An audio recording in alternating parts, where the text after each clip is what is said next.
Buksan po natin sa 1 Corinthians 11:23-26. For I received from the Lord that which I also delivered to you, that the Lord Jesus, on the same night in which he was betrayed, took bread. And when he had given thanks, he broke it and said, "Take, eat, this is my body which is broken for you. Do this in remembrance of me." In the same manner, he also took the cup after supper, saying, "This cup is the new covenant in my blood. This do as often as you drink it in remembrance of me. For as often as you eat this bread and drink this cup, you proclaim the Lord's death till He comes." Whenever we take communion, we recognize the broken body and the shed blood of the Lord Jesus Christ. At pag ginagawa po natin yun, ibig po sabihin, nananampalataya po tayo kay Jesus at dun sa ginawa niya sa krus ng Kalbaryo. At ano magiging result po nito? Matatanggap po natin ang kagalingan ng ating mga katawan. Amen? Hindi po natin binabaliwala ang mga doktor. Ginagamit din po sila ng Panginoon. Pero ang mga doktor po, very limited ang mga gawa nila.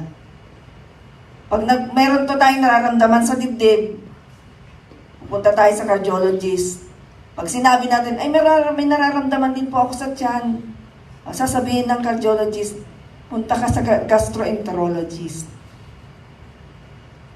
At yung mga nire-reseta po sa atin, halimbawa, yung infections, nagkaubo ka, infection sa lungs, yung gamot para sa ubo, hindi mo pwedeng inumin para sa tiyan. Iba na naman yung gamot na ibibigay sa'yo. So, kahit anong galing ng doktor, kahit anong galing ng gamot, limited lang po ang magagawa noon. Amen po ba?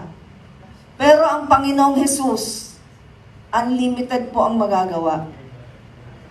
At may mga sakit na hindi na kaya ng doktor, hindi na kaya ng gamot.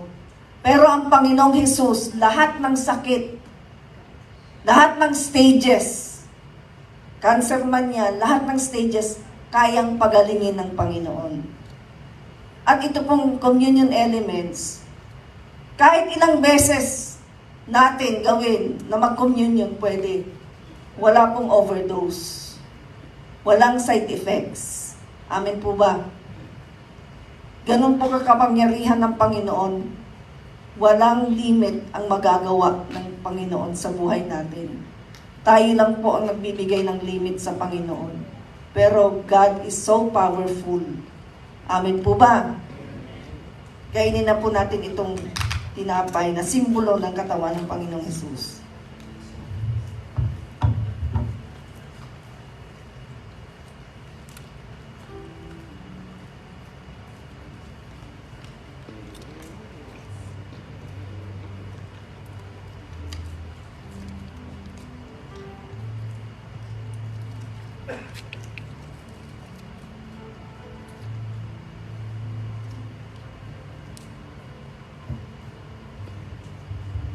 Ngayon naman po, inumin po natin itong juice na nagre-represent sa shed blood ni Jesus Christ.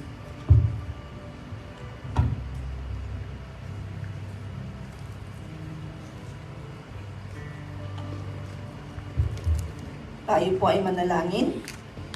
Ama naming Diyos na nasa langit, marami pong salamat, O Diyos. Lord, we are eternally grateful for what you have done for us.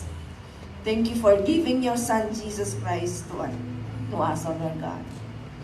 Salamat, Panginoon, din sa mensahe mo ngayong araw na ito, na naging mas malinaw po sa amin, Panginoon, na hindi ikaw ang nagbibigay ng sakit at karamdaman, Panginoon. Ang demonyo po, Panginoon, ang siyang nagbigay ng kahirapan sa aming katawan, at kayo naman po ang nagpapagaling sa amin, Panginoon. We are eternally grateful, Lord God. Thank you, Lord. Jesus has overcome the world, Lord God.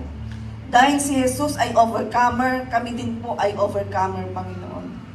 Thank you, Father God. Lord, hindi po matatapos sa pasasalamat, Panginoon. Hallelujah. Kulang po ang salita para magpasalamat sa iyo.